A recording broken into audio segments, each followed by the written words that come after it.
Hello दोस्तों, कैसे हैं आप सब। आशा करता हूँ आप सब अच्छे होंगे। तो दोस्तों, आज मैं आपको बताने वाला हूँ भारत के इतिहास के बारे में। भारत का इतिहास क्या है, तो चलिए दोस्तों वीडियो को स्टार्ट करते हैं। भारत का इतिहास।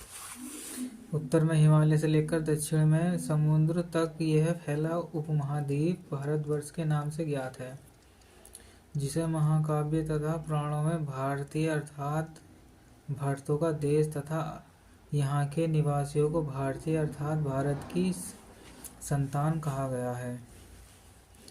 भारत एक प्राचीन कबीले का नाम था। प्राचीन भारतीय अपने देश के जम्बूद्वीप अर्थात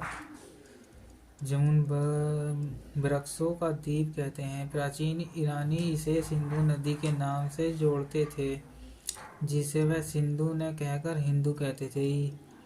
यही नाम फिर से पश्चिम में फैल गया और पूरे देश को इसी एक नदी के नाम से जानने लगा। यूनानी इसे इंद और अरब इसे हिंद कहते थे। मध्यकाल में इस देश को हिंदुस्तान कहा जाने लगा। यह शब्द भी फारसी शब्द हिंदू से बना है। यूनानी भाषा के इंद के आधार पर अंग्रेज इसे इंडिया कहने लगे।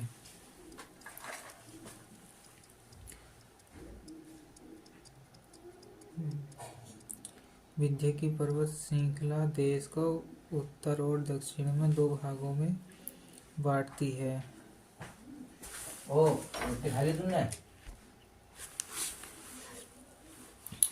विंध्य की पर्वत श्रृंखला देश को उत्तर दक्षिण में दो भागों में बांटती है। उत्तर में इंडो यूरोपीय परिवार की शाखाएं भाषाएं बोलने वालों की और दक्षिण में द्रविड़ परिवार की शाखाएं बोलने वालों का बहुमत है। प्राचीन भारत। प्राचीन भारतीय इतिहास के स्रोत। प्राचीन भारतीय इतिहास के विषय में जानकारी मुख्यतः चार स्रोतों से प्राप्त होती है: धर्म ग्रंथ, ऐतिहासिक ग्रंथ, विदेशियों विवरण व पुरातत्व संबंधी साक्ष्य। भारत का सर्वप्राचीन धर्म ग्रंथ वेद है, जिसके संकलनात्मक महर्षि कृष्ण देवयान वेद व्यास को माना जाता है।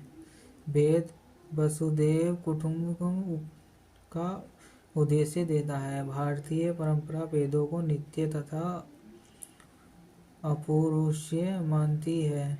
वेद चार हैं: ऋग्वेद, यजुर्वेद, सामवेद एवं अर्थवेद। इन चार वेदों को साहित्य कहा जाता है। वेद ऋचाओं के क्रमबद्ध ज्ञान के संग्रह को सामवेद कहा जाता है।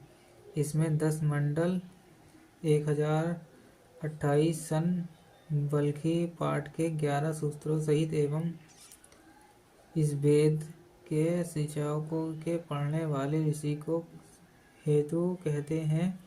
इस वेद से आर्य के राजनीतिक प्रणाली, इतिहास, ईश्वर एवं ईश्वर की महिमा के बारे में जानकारी मिलती है। स्वामित्र द्वारा रचित ऋग्वेद के तीसरे मंडल में सूर्य देवता सावित्री को समर्पित प्रसिद्ध गायत्री मंत्र है। इसके 9वें मंडल में देवता और सोम का उल्लेख है। इसके 8वें मंडल की हस्तलिखित ऋचाओं को लिख कहा जाता है। ऋचाओं समाज की कल्पना का आदि स्रोत ऋग्वेद के 8वें मंडल में वर्णित प्रस्तुत है, जिसके अनुसार 4 वर्ण क्षत्रिय आदि पुरुष ब्रह्म के क्रमशः मुख, भुजाओं, जंघाओं और चरणों में उत्पन्न हुए। यजुर्वेद। स्वर पाठ के लिए मंत्रों तथा बल्कि के समय अनुपालन के लिए नियमों का संकलन यजुर्वेद कहते हैं। इसके पाठकर्ता को उद्धर्युग कहते हैं। यजुर्वेद में यज्ञों के नियमों एवं विधानों का संकलन मिलता है। इसमें बलिदान विधि का भी वर्णन है। यह एक ऐसा वेद है जो ग्रंथ एवं पद दोनों में है। सामवेद। साम का शाब्दिक अर्थ है। गान इस वेद के मुख्यतः यज्ञों के अवसर पर गाए जाने वाले ऋचाओं का संकलन है। इसके पाठ्यकर्ता को उद्गात कहते हैं। इसका संकलन सामवेद पर आधारित है। इसमें 1810 सूत्र हैं जो प्राय सामवेद के लिए गए हैं। इसे भारतीय संगीत का जनक कहा जाता है। यजुर्वेद तथा सामवेद में किसी भी विशिष्ट ऐतिहासिक घटना का वर्णन नहीं किया गया है। अर्थवेद ऋषि द्वारा रचित इस वेद में कुल 731 मंत्र हैं तथा लगभग 6000 पद हैं। इसके कुछ मंत्र वैदिक मंत्रों से भी प्रचान्तर हैं। अर्थवेद कन्याओं के जन्म की निंदा करता है। ऐतिहासिक दृष्टि से अर्थवेद का महत्व इस बात में है कि इसमें सामान्य मनुष्यों के विचार तथा अधिवास का विवरण मिलता है। इसमें मानव जीवन के सभी पक्षों, गृह निर्माणों, ऋषि की उन्नति, व्यापारिक मार्गों का गहन खोज, रोग निवारण, संवेय, विवाह तथा प्राण गीतों, राजभक्ति, राजा का चुनाव, बहुमत से वनस्पतियों एवं औषधियों, शाप वर्गीकरण, प्रायश्चित, मृतभूमि, महात्मा आदि का विवरण दिया गया है। कुछ मंत्रों में जादू टोने का भी वर्णन है। अर्थवेद में परीक्षित को कुरुओं का राजा कहा गया है तथा कुरु देश की समृद्धि का अच्छा चित्रण मिलता है।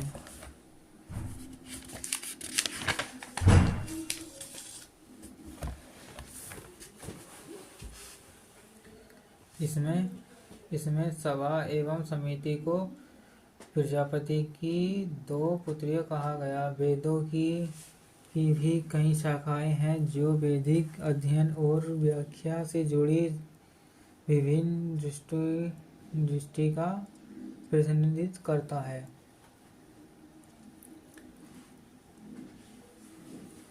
वेदांग एवं सूत्र। वेदांग को भली भांति समझने के लिए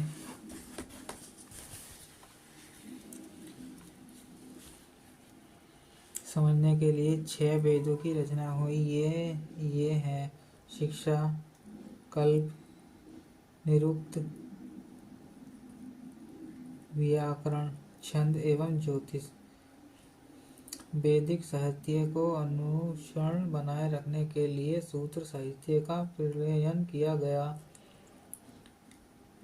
धर्मसूत्रों के अध्ययन से हमें यज्ञ विधि विधानों, कर्मदंडों तथा राजनीतिक विधि एवं व्यवहार से संबंधित महत्वपूर्ण बातें ज्ञात करते हैं।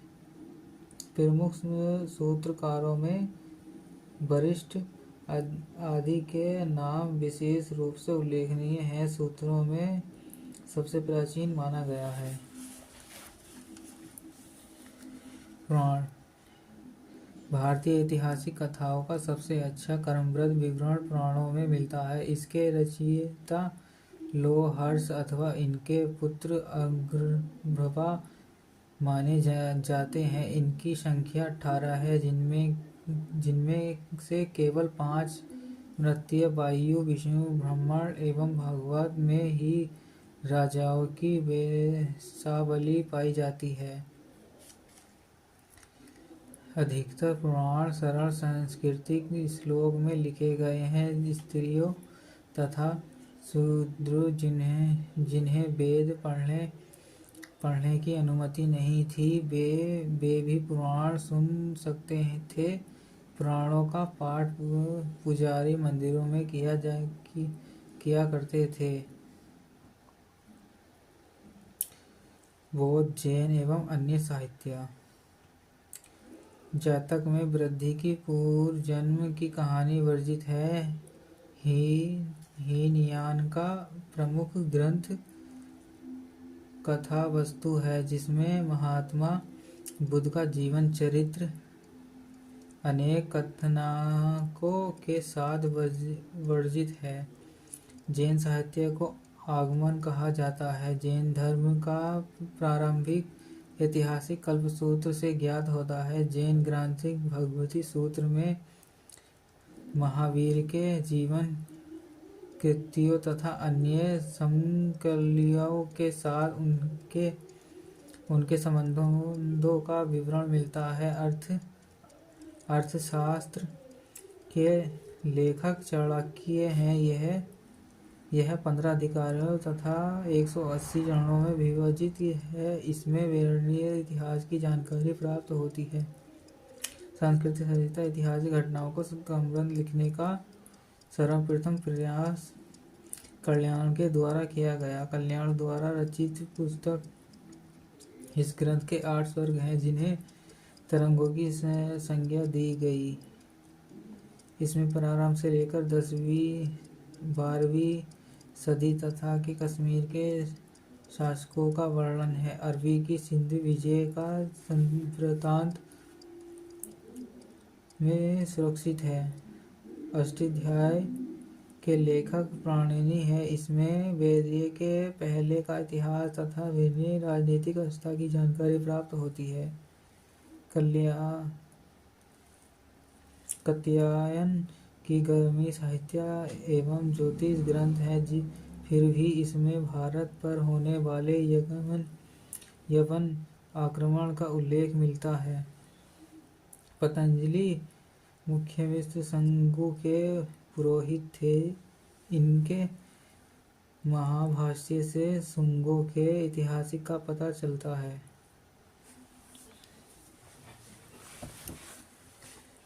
चीनी के लेखक फाहियान। यह चीनी यात्री गुप्त नरेश चंद्रगुप्त धैर्य के दरबार में आया था। इसने अपने विवरण में मध्य प्रदेश के समाज एवं संस्कृति के बारे में वर्णन किया है। इसके मध्य प्रदेश की जनता को सुखी एवं समृद्ध बताया है। यह 14 वर्षों तक भारत में रहा। संयुगन यह 518 में भारत आया। इसने अपने 3 वर्षों की यात्रा में बौद्ध धर्म की प्रतिज्ञा एकत्रित की।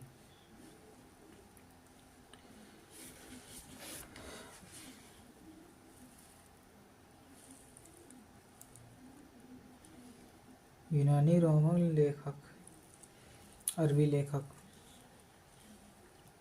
अरबी यह महमूद गजनी के साथ भारत आया था। अरूनी को रखने वाला था। अरबी लिखी गई उसकी कृति किताब उल हिंद या तहकीक-ए-हिंद भारत की खोज आज की इतिहासकारों के लिए एक महत्वपूर्ण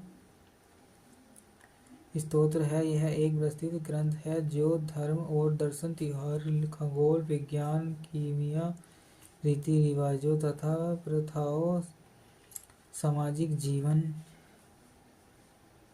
भार तौल तथा मापन विधिमितियाँ, मूर्तिकला, कानून, मापतंत्र, विज्ञान आदि विषयों के आधार पर अशिष्य अध्यायों में विभाजित। इसमें राजपूत कल्याण, समाज, धर्म, रीति रिवाज आदि पर सुंदर प्रकाश डाला गया।